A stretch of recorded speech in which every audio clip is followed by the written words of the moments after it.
आशा करता हूं आप सब बहुत अच्छे होंगे। मेरा नाम है सिद्धांत अग्निहोत्री। स्टडी ग्लोस पे आपका बहुत बहुत स्वागत है। दिल्ली के मास्टर प्लान की बात करेंगे। शहर को पूरी तरीके से बदलने की तैयारी है। चैनल को सबसे पहले आप सब्सक्राइब करें, इंस्टा पे फॉलो करें, टेलीग्राम पे आए। यूपीएससी के स्मार्ट कोर्सेज आते हैं दोस्तों, हमने शानदार कोर्सेज बनाए हैं। 13,500 रुपये आपको पे करने हैं। उसमें आपको एनसीईआरटी, GS 1 से लेकर 4 तक, एसए, टेस्ट सीरीज, हर चीज आपको मिलेगी। ओके, सो दिल्ली डेवलपमेंट अथॉरिटी ने अभी ड्राफ्ट दिल्ली मास्टर प्लान 2041 ये रिलीज कर दिया है। और यहां पे दिल्ली डीडीए हम बहुत सारी, देखिए बहुत शानदार एडिटोरियल है, इंडियन एक्सप्रेस का एक्सप्लेन्ड सेक्शन में आया है।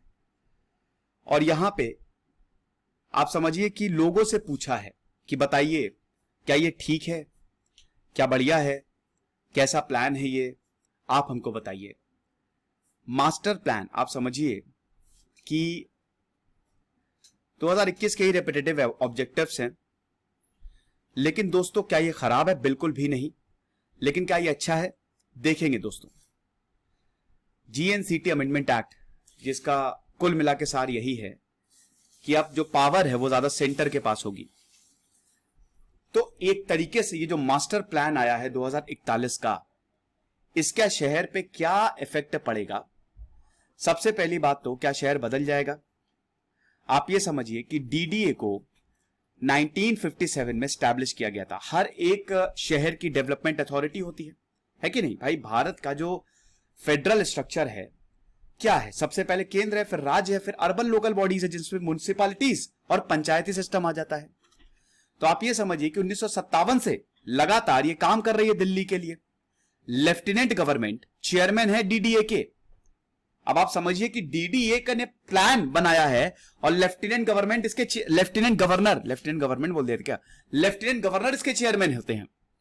तो जाहिर सी बात है कि इसकी अथॉरिटी किसके पास होगी? ज्यादा सेंटर के पास। साथ ही साथ डीडीए हम ये देखते हैं कि लोगों के, पीपल ऑफ दिल्ली के रिप्रेजेंटेटिव भी हैं यहां पे, म्युनिसिपल कॉर्पोरेशन और लेजिस्लेटिव असेंबली के, यानी कि कुछ एमएलएस और म्युनिसिपल कॉर्पोरेशंस के मेंबर भी होते हैं। हालांकि इनकी जो रिप्रेजेंटेटिव्स होते हैं, जो ये रिप्रेजेंटेटिव होते हैं, ये सिर्फ एडवाइजरी रोल प्ले करते हैं। 69th अमेंडमेंट एक्ट 1991, जिसमें दिल्ली को एक legislative Vidhan Sabha they the.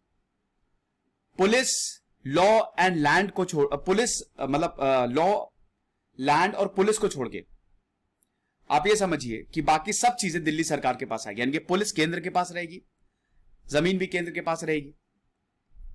State list of Delhi government, 3 list होती है ना, 3 सूची होती है। सबसे पहले यूनियन, फिर राज्य और फिर कॉन्करेंट। तो दिल्ली गवर्नमेंट समझिए कि इनके पास विधानसभा होगी और दिल्ली गवर्नमेंट में 70 सीटें हैं, लोग चुनेंगे। दिल्ली जल board, urban development department, Delhi urban shelter improvement board, ये सब डीडीए के, आप समझिए दिल्ली डेवलपमेंट अथॉरिटी के विंग्स हैं, जो डे टू डे जो भी शहर में प्रॉब्लम हो रही है, डे टू डे इश्यूज देखते हैं। इस बड़े शहर दिल्ली, हमारी कैपिटल है, सरकार डील करती है housing, environment, urban development, road transport, इन्हीं एजेंसीज के थ्रू। समझ रहे हो आप? तो समझिए कि दिल्ली जल बोर्ड, अर्बन डेवलपमेंट अथॉरिटी और दिल्ली अर्बन शेल्टर, डीडीए, ये बहुत ज्यादा इंपॉर्टेंट है शहर के लिए। साथ ही साथ दिल्ली बहुत बड़ा है, तो दिल्ली के 3 इलेक्टेड म्युनिसिपल कॉर्पोरेशंस हैं, नॉर्थ, साउथ ईस्ट, मतलब साउथ और ईस्ट, तो 3 म्युनिसिपल कॉर्पोरेशन है। लोकल गवर्नमेंट दिल्ली में ज्यादा है। कहने का मतलब यह है कि दिल्ली में जो रूल चलता है, सरकार भी है, मतलब केंद्र सरकार भी है, राज्य सरकार भी है और लोकल गवर्नमेंट भी है। समझे आप डीडीए के बारे में? और इसका चेयरमैन कौन होता है? Lieutenant governor. अब इसमें हम क्या समझ सकते हैं? इसमें यह समझ सकते हैं कि जो गवर्नेंस, वही मैंने बताया ना कि बड़ा कॉम्प्लेक्स है, इसमें सब कुछ आ जाता है। हालांकि यूनियन गवर्नमेंट के पास ही कंट्रोल रहता है, ठीक है, लेकिन जो पावर स्ट्रक्चर है उसमें हार्मनी बनी रहे ना, सब कुछ बढ़िया तरीके से चले भाई, केंद्र भी अच्छे तरीके से चले, राज्य भी अच्छे तरीके से चले। और जब अटल बिहारी वाजपेयी की सरकार थी और उसके बाद फिर इनफैक्ट मनमोहन सिंह की भी सरकार थी, शीला दीक्षित तब से बहुत टाइम से प्राइम मिनिस्टर रही, 2000 से, उससे पहले सुषमा स्वराज भी प्राइम मिनिस्टर थी, अरे sorry chief minister, prime minister बोल रहा हूं, ठीक है, आई एम रियली सॉरी। तो चीफ मिनिस्टर थी दिल्ली की। तो शीला दीक्षित बहुत टाइम से, तो अब अटल बिहारी वाजपेयी आए, मनमोहन सिंह आए, तो बहुत ही सही तरीके से चला, ठीक है। दिल्ली को मेट्रो मिली, दिल्ली का मेट्रो नेटवर्क समझ लीजिए दिल्ली की जान है मेट्रो। अगर दिल्ली से मेट्रो हटा दें, कहीं पे भी आप मेट्रो से पहुंच सकते हैं। इतना शानदार नेटवर्क बनाया है, ज्यादा खर्चा करने की जरूरत नहीं है। ट्रांसपोर्टेशन, फिर न्यू रोड्स, फ्लाईओवर्स, दिल्ली में जो दिल्ली और डीटीसी बस, सीएनजी बसेस, कमाल का काम किया है। लेकिन अब क्या हो रहा है, प्रॉब्लम्स। अरविंद केजरीवाल और बीजेपी में प्रॉब्लम्स, फ्रिक्शन आ रहा है, तगड़े से आ रहा है। अरविंद केजरीवाल अभी जी लिए, जब से अरविंद केजरीवाल आए हैं तब से, और जब से मोदी जी आए हैं, दोनों के बीच में फ्रिक्शन, नरेंद्र मोदी और अरविंद केजरीवाल। अब नरेंद्र मोदी डायरेक्टली करेंगे नहीं तो एलजी, लेफ्टिनेंट गवर्नर के थ्रू, प्रॉब्लम बहुत ज्यादा है। चीफ मिनिस्टर को धरने पे कई बार बैठना पड़ता है। Delhi urban shelter improvement board की बात करें 2015, तो आप ये समझिए कि पहला हमने 2015 में ही देखने को मिल गया था, जब अर्बन शेल्टर इंप्रूवमेंट बोर्ड ने, आप समझिए ये एक वन ऑफ द 14 बिल्स था जो लेजिस्लेटिव असेंबली ने पास किया, लेकिन it was returned by the centre, वापस 2015 में विधानसभा ने बिल पास किया, स्टेट लिस्ट के अंदर आता है, वापस कर दिया। नहीं नहीं नहीं नहीं नहीं, नहीं हो सकता, ये नहीं पास कर पाएंगे हम, प्रॉब्लम। अब बिल कहता क्या था, रिहैबिलिटेशन, स्लम्स का रिहैबिलिटेशन 2002 से 2006 तक जो हुआ, जो हमने वहां पे डेवलपमेंट किया, तो उनको रिहैबिलिटेट करना है। साथ ही साथ जिस शहर में 50% जो पॉपुलेशन है स्लम्स में रहती है, उसके लिए बिल इंपॉर्टेंट था, लेकिन इसको वापस कर दिया गया। That means it was a very very big setback. और अब 2021 का ये दिल्ली मास्टर प्लान, ऊपर से जीएनसीटीडी एक्ट 2021 और दिल्ली मास्टर प्लान 2041, इन दोनों को अगर आप देखें तो कुछ चीजें हमको समझ में आती है। क्या? सबसे पहली बात तो जो भी अब पास होगा, लॉ पास होगा, उसका मतलब है LG, lieutenant governor, that's it. सब लेफ्टिनेंट गवर्नर देखेगा। अर्बन डेवलपमेंट में भी जो bodies of the state government, local government, everything will be under lieutenant governor. ये जो एजेंसीज थी, इनके पास ज्यादा पावर वैसे भी नहीं थी, और अब इनको और इनसे पावर जो है वो छीन ली गई है।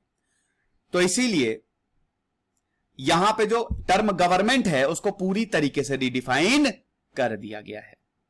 अभी बात करेंगे कि एक चीज आपको समझ में आ जाएगी जब ये लेक्चर खत्म होगा।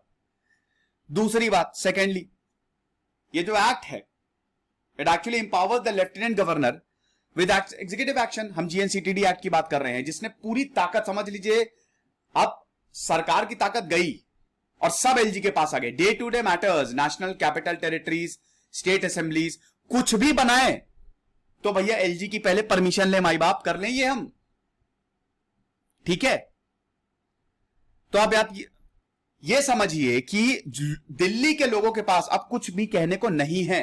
अगर उनके आसपास का एरिया पूरा का पूरा डेवलप होगा तो they can not have a say in the matters of development. बड़ी चीज है ये, बड़ी चीज, क्योंकि वैसे भी अर्बन प्लानिंग में जो सिटीजंस है और जो स्टेक होल्डर्स है उनका ज्यादा कुछ रोल रहा नहीं है। लेकिन हां, मैंने बताया ना कि इसमें डीडीए में रिप्रेजेंटेटिव्स होते हैं। ये जो डेवलपमेंट प्लान होगा उसका चेयरमैन कौन है? Lieutenant governor. जीएनसीटीडी एक्ट क्या कहता है? लेफ्टिनेंट गवर्नर के सब पास है। तो 2041 का ये पूरा शहर का डेवलपमेंट कौन इंप्लीमेंट करेगा? लेफ्टिनेंट गवर्नर, यानी कि जो सरकार चाहेगी वही होगा। हालांकि ये मैं बात में बिल्कुल मानता हूं कि अगर सेंटर गवर्नमेंट कुछ करती है वो बहुत बढ़िया करती है। या आप देख लीजिए, आप यूनियन टेरिटरी के हालात देख लीजिए कितने शानदार हैं। सेंटर के पास अगर कोई चीज आ गई तो उसका इंप्लीमेंटेशन लाख गुना ज्यादा अच्छा होता है। ये भी सच है, क्योंकि भाई वो सेंटर है, वहां पे एफिशिएंट ब्यूरोक्रेसी है, बहुत कुछ है। ये भी बात आप मान के चलिए। कुछ भी हो, दिल्ली देखने लायक तो है। दिल्ली भारत का सबसे शानदार शहर है।